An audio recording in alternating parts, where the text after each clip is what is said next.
Retirement is often seen as a destination, but we believe it's an opportunity to pursue your passions, realize your dreams, and live a purposeful life.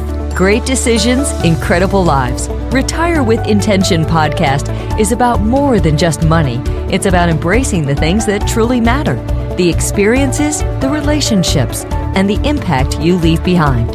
Here is your host, John Creekmur.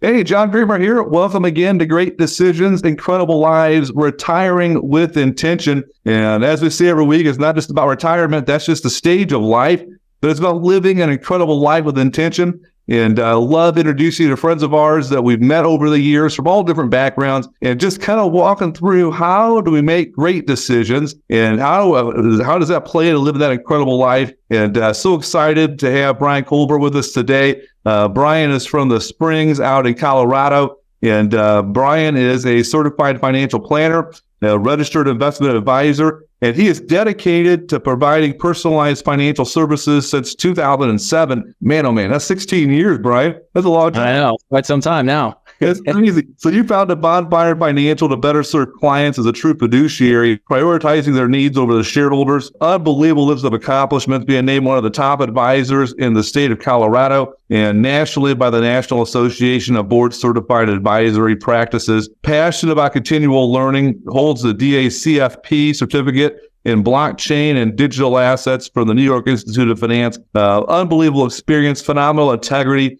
and really committed to helping your clients and really all people just increasing knowledge so they can make great decisions. Brian, excited to have you here today. And you ready to get started on this? No, absolutely. Glad to be here. And that was too kind of an intro, so thank you. Can you tell us about your background and the experience in the financial industry and what led you to become a certified financial planner? That's a good question. And honestly, it was driven a lot. My father was in the industry. He worked at the wirehouses. And so as I grew up, first job in college, I should say, was selling copiers, which was a great job. Absolutely loved it. Probably a little weird for that, but it was a sales job. But honestly, no one likes talking to you about copiers. That's not something anyone wants to. And so just kind of talking to him and the stories he had about helping people and individuals. And it was kind of one of those things. I was like, oh, that's kind of fun. You get to have a relationship, grow that relationship, and kind of see them expand over their lives as their financial future changes, their lives change, things grow, kids grow up, things like that. And so I was like, oh, that's really fun and sounds interesting. So then I started interviewing a couple other advisors. At the time I was in San Diego, so other advisors there, other advisors my father knew. It sounded really intriguing to me. So, I took the leap. Kind of jumped into it. Obviously went the wirehouse route at first, which was, it was great. It was a good learning experience, I should say, as far as learning the market, how things work. But it definitely came into, they have preconceived notions of exactly what I should be selling and maybe how I should be selling it to individuals. And I wasn't a big fan. So eventually decided, hey, I needed to jump ship, start something else. And that's how Bonfire started in 2017. Yeah. Well, I mean, only 20% of people that call themselves financial advisors have actually done the educational component and passed the CFP exam and are true certified financial planners. And whenever I meet a fellow CFP, it's like, man, there's a lot of work going into that, but it really sets you apart as far as in what's at the heart of what's important about financial planning. And that's being a true fiduciary. So a lot of folks have a journey where you start off in that investment business, and all of a sudden you get quite disillusioned pretty quickly, recognizing it, what it really is. And so I think having that CFP really sets you up well. When you kind of think about it, with Bonfire Financial, what sets Bonfire apart, would you say, from other financial advisory firms? Always a loaded question, which I love, because I always, people always ask, well, what's the difference? And like the fact of the matter, in my opinion, is to a certain extent, it's a lot of commoditization in the sense of that, everyone has the same products, right? Like there is no unique products. I mean, sometimes they're proprietary, but most of the time a stock's a stock, a bond's a bond, things like that. What I really think sets us apart is kind of our approach in the sense of how we engage with our clientele, right? And obviously kind of with the name Bonfire, that name came with the fact of like, I think life is a celebration. You should be enjoying it, enjoying the process, and living it and having a lot of fun as you go along the way. And so a lot of people get caught up in the sense of like, there's that fine ledge of how much do I save now versus I could live forever, but I could die tomorrow. How do I, and then you get the whole YOLO kind of thing of, you only live once kind of thing. And so it's like finding that fun balance. And that's where I really think, coming up with creative solutions to figure out how can you live today, but yet still be saving for tomorrow? Because honestly, we don't know what tomorrow brings, and we don't know how long we could live. It could be, quite some time. I mean, shoot, with modern day technology and medicine, it keeps being longer and longer. I mean, my grandfather is 104 right now, which is quite impressive and still doing extremely well. So, I mean, I kind of have that personal take of like, man, you can live for quite some time. So you still want to be saving, even though, I'll talk to some people who say, I don't want to live past 90. But besides the point, so I would say that, what really sets us apart is kind of that creative approach of trying to figure out how to balance that fine edge of being able to enjoy today while still being able to save for tomorrow. And I think that that really, to me, highlights a lot of who you are, Brian. When I was looking at, even on your background, as far as in your bio, you're a continuous learner. And then you actually went out and as everything's changing, we have this new technology out there called digital currency. And so you went and pursued a certificate in blockchain and digital assets from the New York Institute of Finance. Why did you pursue that advanced certificate? And how do you see that actually playing into the clients you work with every day? No, so to me, it was, when it first came out, I'll be very honest, when Bitcoin and blockchain all came out, I was skeptical as anyone else. I'm sure, people have heard the tulip craze that happened in the day and I kind of even told clients that it seemed like it was going to be like that. It was going to be like the tulip craze and don't take it too seriously and, maybe stay away from it. And then it kept sticking around and it kept rallying and coming back. And I was like, all right, well, let me dive into this. Let me actually learn a little more of exactly how it works, because it's a whole new technology. I mean, it's quite hard to grasp, even with a lot of the education that I put into it, it has been extremely difficult. And I feel like I learned something every day about it and how it can work and how it, can transform lives and, the everyday uses going forward. So it's very interesting. So I just started learning more, and that is just kind of piqued the interest. And then I was like, all right, well, clients are asking about it. And I found the institution. I was like, well, let's get certified. Let's actually see what this is all about. And it was a great course. Loved it, actually. Very insightful, very in depth of, how blockchain works, how Bitcoin works, kind of the everyday uses that we might see in the future and how it could become something real. And to be honest, a lot of it came from, clients constantly will ask, not every client, but clients will ask, like, what happens if the dollar falls? What happens if this happens? What happens if the government happens? Something goes down, right? I mean, there's always a conspiracy theory that we could talk about. And it's like, all right, well, let's see. What alternatives are there out there? Let's learn. That's the only way I can see that we actually move forward, is we got to keep learning and things evolve, because honestly, 20 years ago, we wouldn't be having this conversation over a Zoom call. Right? Isn't that the truth? It's like the world's always changing. The conversation changes, the opportunities change, and the definitions change. One of the big things that's changed is the way people walk through retirement. I remember when my grandfather retired way back in like 1983 or something like that. His vision of retirement was definitely different than my dad's. And it was different again than folks that are retiring today. And I know folks that are 25, 30, 35, 40, their views of what that stage of life looks like changes. And in your bio, you talk about reshaping retirement plan expectations. And so as far as that entire changing dynamic of retirement, how do you guys walk through that conversation with people, and in what ways do you think that retirement plan has been reshaped? I mean, the big thing for us is when I deal with any client, it's really diving down to, as you mentioned, everyone has kind of a different aspect or a different idea of what they think retirement's going to be. And so I think, to me, it's getting down to the bottom of what are they expecting, right? And some people are, hey, I'm expecting to retire at 55 and live this kind of travel lifestyle. And, that's fine. We just have to make sure you can afford it. So I think it's kind of, when you say reshaping it, I think it's more figuring out a way to make sure that what they think could happen is actually reality, right? Like sometimes, what you want isn't going to happen just because the money isn't there or the resources aren't there, or maybe it needs to be reshaped, or we need to start focusing on how do you get to that point where what you want is a reality, right? And I think it's more backing into it from what you expect and backing into how do we make that reality, or how do we make that possible? And what changes do you need to be making now? And I think as far as reshaping retirement, I mean, obviously, as you mentioned, your grandfather probably had a pension or something like that. Pensions are dead. I mean, finding a pension is very rare these days. And, living off Social Security probably isn't the life most people want to live, as far as just living off what they get from Social Security. They definitely want to have a little bit of extra walking around cash, I would say. And so I think the other big aspect of how it's changed is it's lasting much, much longer, right? right? Like if you retire at 65, which kind of we'll call it generic age, and you live, let's say until my grandfather's age of, 104, I mean, that's 40 years of in retirement. I mean, that's almost longer than you were working, if not exactly the same. And that has not been the norm. So, I mean, money needs to last much, much longer. And I think that's definitely reshaping how we think about retirement and making sure money is working as hard for you as you worked for it in your working ages. It's interesting just talking through this. It seems like everybody, they go to work and we get our paycheck and we use that for our bills. And we have a portion of that amount of money we make head over to a retirement account, whether it be a 401k or 403b or TSP, as far as whoever your employer is, a different flavor. What have you found, Brian, whenever people come in to see you and they have that dollar amount in their retirement account, and plus they have whatever, maybe they have a pension, that's great, very few folks do, or maybe they have their Social Security or their government-funded income, depending upon who their employer is. And so do you find people, do they have a general idea of what their income's going to look like whenever you factor in that big pool of money in the 401k? Or do they kind of really not certain as far as how much they're going to be getting for income? I would say that most people are not certain in that. I mean, I would say the majority of people, I mean, there's been a lot of studies and they'll read. I mean, most people who have accumulated money, like, they're not dumb people. They're very smart, right? I mean, they've obviously saved. They know what they're doing.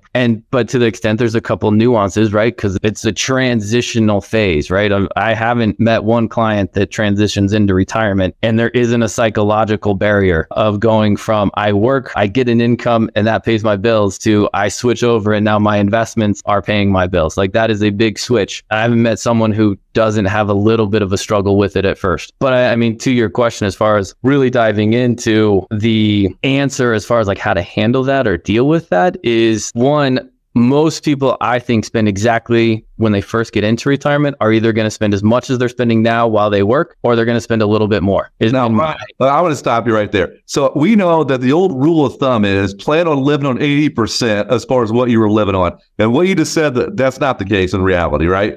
In reality, no. I mean, I think whoever came up with that rule should be shot because it doesn't help anyone. No, I mean, in my experience, that has not been the case because what I see happen is someone who retires at, let's say, 60 or 65, they're young, they still have the energy, they still have their health, and they're like, hey, we postponed traveling, we postponed doing this, and now they're going to go travel. They're going to go do the stuff that they postponed because they had kids or whatever it might be, or work. And now they're going to spend the same amount or more. And so I tell people constantly that they are going to spend the same amount, if not more, at least in the first part of retirement. It might come down as, hey, you get a little older and maybe you've done it, right? I've seen it, I've done it, I don't need to do it again. But the first part, I definitely am like, no, you're not spending less. You're not spending 80% of that. I have not seen that ever to actually come to fruition. It almost seems like there's different stages of retirement, doesn't it? Like that first stage, like you said before, I mean, what's the difference from when you were working to the day after you retire? Well, you're the same person. You have the same energy level. You have the same, the only thing different is you got time.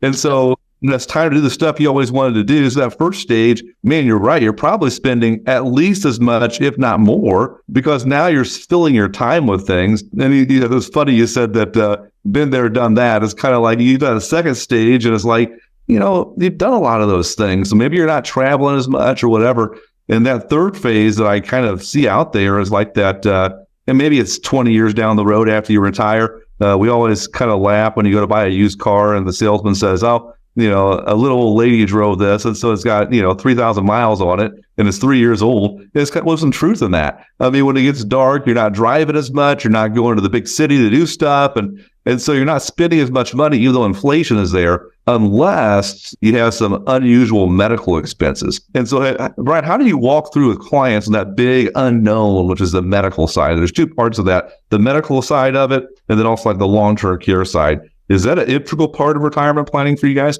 100%. I mean, I would say, to your point, when it comes to medical expenses, it's probably the one thing that people overlook and can blow up a plan the quickest, right? Because I mean, medical expenses inflate probably faster than everything except for maybe college education, but they go up very fast. And they can obviously disrupt the plan in a very quick and meaningful way. So having the healthcare or getting to that Medicare age where you can actually be on Medicare, so that kind of is always a big question when we're doing retirement planning. But yes, figuring that piece out it's difficult, right? Because it's the unknown. You're healthy. You think you're, almost, well, I won't say invincible because I don't think most people think that, but you don't think anything bad's going to happen, nor do you really want to think that, right? It's kind of a woe is me kind of mentality, and no one really wants to go there. But obviously we do want to plan, right? And we do want to make sure you have healthcare. You do want to make sure that we're planning and we have the money to pay for those healthcare premiums on Medicare, all the, different parts that you can get. You want to make sure that that's there and you're planning for it. The other piece to that is obviously the long-term care piece of that, you don't know whether you'll need it.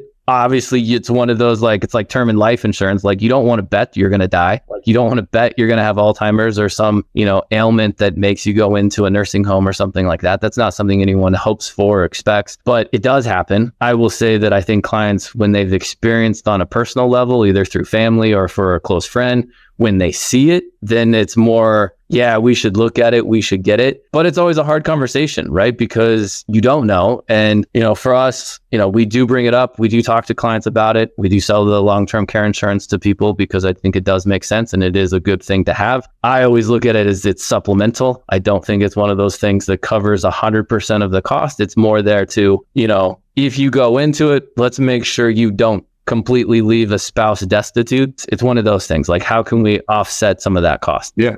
A lot, like you said, things change all the time. And so you kind of have to prioritize those risks to your retirement. And I've noticed over the years, Brian, people talk about risk and they tie that to stock market risk, but that is a risk, right? But there's a lot of other risk out there. And so that medical risk is a big one. I think a study from Fidelity that came out in 2022 says a 65-year-old couple should expect to spend over $392,000 just on medical expenses, not including long-term care, over 30 years. Well, if you're not planning for that, man alive, that could eat into your income potential. But then you throw a long-term care risk on there. And so I think you have to look at every single individual and say, hey, look at your health history, look at your family genetics. If your grandfather's 104, well, then maybe you're going to have a long life. So maybe you need to be planning a little bit differently. You plan it differently. And so, but I think there's certain rules of thumb that are a starting point. And we mentioned the 80% of living on 80% of what you were living on before is kind of a false narrative. And so you can't rely upon that. There's other rules of thumb. Well, what are your thoughts on that 4% rule where you can pull 4% out of your portfolio and live on that and never touch principal? Have you seen that? I mean, I think it's a great back of the napkin starting point is what I always tell people. And if I'm talking with a client who we just met or a prospect, will I bring it up? Yes. Will we use it? Yes. Is it an easy math to kind of accomplish to get a kind of a ballpark number of, hey, we need to hit, kind of this amount in assets to pull off the income you're looking to achieve? Yes. Is it perfect? Absolutely not. I don't believe there's a panacea. And I think there's a lot more planning that comes into play and forecasting and things like that need to happen to kind of get more, I'll say, concrete or more, I'll say, better percentages as far as confidence going into it with the planning. But for, quick back of the napkin, hey, how much do I really need to retire? Is the 4% rule not bad? No, I don't think it's bad at all. I think it's a good starting point, but I think it is a starting point that should be noted as a starting point. Yeah, that's a great way of looking at it. It's a wonderful starting point to start the conversation. To say, here's a general thing to look at. How does that feel? But then let's start digging a little bit deeper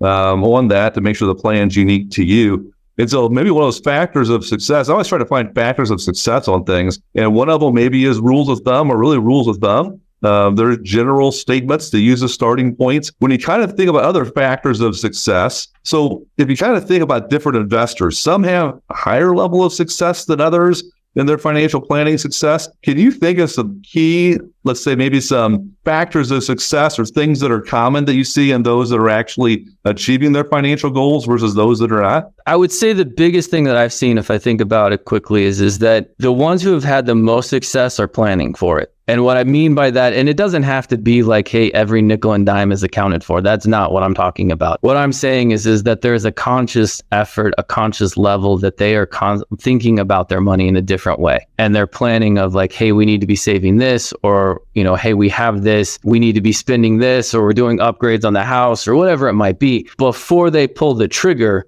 they're thinking about it as far as what is the unintended consequence I'm not thinking about. If I spend this money on this house upgrade, does that leave me less money to live off of later on? Or will I recoup it? And I think it's that planning phase of what's going to happen next, and thinking a little bit into the future is what I've seen is probably the biggest differentiator between ones I see really succeed and ones who tend to go through their money extremely fast. Yeah, I'll tell you that's huge, man. I mean, I love how you phrase that, is that they're thinking through those decisions before they make those decisions. And we all know that when you say yes to something, you're saying no to something else. And so actually think through that way with your financial decisions before you make it.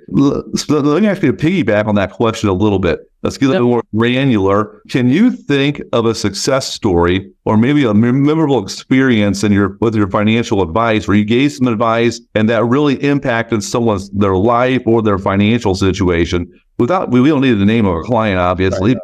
But just can you think it through as a story that would actually kind of summarize that? Yeah, no, I mean, I will use it in the sense of that's the fine line between living your life and saving for tomorrow. And we had a client come in, a decent amount of money, actually quite a bit, had sold the company. And one thing he really wanted to do was take a world trip, kind of a world travel trip with his whole family, take all of his kids. And it was before they kind of were in college, and he was concerned. He came to us and was like, "Hey, can I afford this? Can I do this? What's the consequence?" And so we ran the numbers, looked at what it was going to be, and that's a sizable trip to pay for 5 people for sure. And so we looked at it all, and honestly, the fact is that as far as the time and everything else and where he was going to spend it, he could do it. Did it have an impact later on? Yes. But the fact is, even till this day, he still thanks us for going on that trip because he created so many memories. But he had the confidence after we ran the numbers to actually take that trip and still know that retirement was going to be okay for him. And I think to me, that's the key piece, right? Is that he enjoyed his life. He's got memories that will last forever. His kids have memories that will last forever, but he thought about it before he pulled that trigger. I think that kind of sums it up pretty well, is like, you got to think before you pull the trigger. It's not, don't have great ideas, don't have these, grandiose ideas. It's have them. But before you just willy-nilly say, yeah, let me drop 50 grand on this, let's run it through the numbers, make sure it makes sense, and then say, yes, let's do this. Or if there was something else that we had to do to say, figure it out, we could have come up with a different solution. Yeah. I mean, I love that story. I mean, that really kind of displays the heart of what's really important to you, Brian, is that you love helping people understand basically those complex numbers and helping them align those big goals that they have or the dreams they may have or whatever their aspiration is with the reality to get them to a spot where they can make a knowledgeable decision that leads to a wise decision. And so, we've got listeners on all of our channels and everything from goodness all over the world now. It's just kind of nuts on everything that we do. And we always try to give them those good nuggets to walk away where they can say, man, that is a piece of info I can really apply. So whether they're in the Springs, whether they're in Colorado, whether they're in the Mountain West, whether they're over in New York City or somewhere outside the U.S., we all have to build strong relationships with people that give us great counsel. And so whenever we kind of think about Bonfire, how do you guys approach building those strong long-term relationships with your clients to where you can build that trust, where they can make better decisions? And I think that's probably going to be a blueprint to help people as they're looking for who they should work with as far as for just to get wise counsel from. So if you guys, how do you guys build that approach for long-term trust? What makes you guys unique and how do you go about doing it? No, so I mean, trust is everything, right? I think this industry is built on trust, right? Like if there's no trust between the advisor and the client, then I mean, there's no relationship in my opinion. If the client doesn't trust the advice we're giving, it's a non-starter, right? And I think it goes both ways as well, is if the advisor doesn't trust the client, like you're not giving them the full information, right? Like if I'm like, I don't really think you're telling me the full truth here, right? Like it doesn't go well. You can't give the best advice, right? Like to your point of when we first started as being a CFP or fiduciary, everything else, like you want to give, clients the best information and advice that's in their best interest. And you certainly can't do that unless they're honest with you. So I definitely think trust goes a long, long way. And trust is earned. Trust is built. Trust also can go away extremely fast, much faster than it's built. So as far as how we go, I mean, obviously one of the things we do is, we start with planning. That's where we always go for before we even are doing investments or we're advising clients on management of anything like that. We start with the planning and the planning base, right? And it's a kind of a quick and I'll say easy entry level into kind of working with us. And I've liked that approach just because people get an idea of like, do I like working with you? Do I like the way you communicate? Do I like the way you explain things? Do I like the way you're thinking about the world? Is it aligned with me? And it's kind of a nice, no harm, no foul yet, right? If it goes great, fantastic. I've earned that trust. We've earned that ability, and then yes, you can turn over, you feel confident turning over money and saying, hey, run this. Let me ask you questions. Let me do this with you. If for some reason it doesn't work or you don't like this approach, there's other people out there. I'm not like, obviously there are quite a few advisors out there. You got to find someone that really works with you and your personality. And so that's what we do is,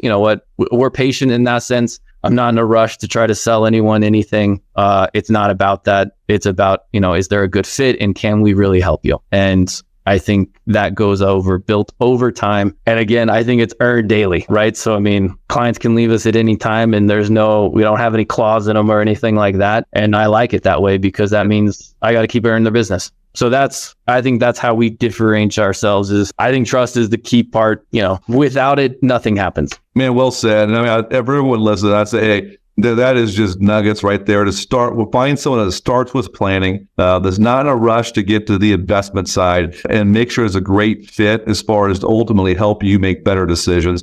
That's a phenomenal formula, Brian. Brian Colvert, thank you so much for spending time with us today. And maybe we'll get back together and have round 2 coming up here as far as walking more in detail on things. But I want to thank you for being with us today. And as far as with our episode here of great decisions, incredible lives, retiring with intention, and take the nuggets from today and make sure you apply them as far as your own decision making. And look forward to talking with you all soon. Thank you again for listening to the Great Decisions, Incredible Lives, Retire with Intention podcast with host John Creekmur.